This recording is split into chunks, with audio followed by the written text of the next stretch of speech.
રાણપુરથી બોટાદ રોડની થયેલી કામગીરી નબળી હોવાનો વિડીયો હાલ સોશિયલ મીડિયા પર ખૂબ વાયરલ થઈ રહ્યો છે। ઉલ્લેખનીય છે કે થોડા દિવસ પહેલા રાણપુરથી બોટાદ રોડ બનાવવાની કામગીરી શરૂ કરવામાં આવી હતી। કિશનભાઈ મકવાણા પોતાનું બાઇક લઈને બોટાદ તરફ જતા હતા અને તે સમયે રોડની નબળી કામગીરી સામે આવી હતી। કિશનભાઈએ રોડ પર ચેક કરતાની સાથે જ રોડ પરનો ડામર હાથમાં આવી ચૂક્યો હતો અને માટી ઉપર સીધો ડામર પાથરી દેવામાં આવતાની સાથે જ પોપડા પણ ઉખડી રહ્યા હોવાનું દેખાઈ રહ્યું છે।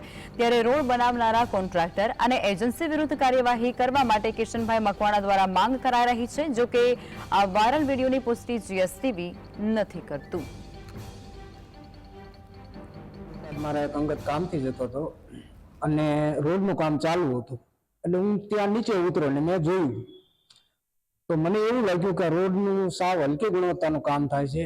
પછી મેં મારા હાથે આમ રોડ આમ કઈ રીતે ઓલા બરફીના ટુકડા નીકળે ચોકીમાંથી એ રીતે રોડ નીકળતો હતો।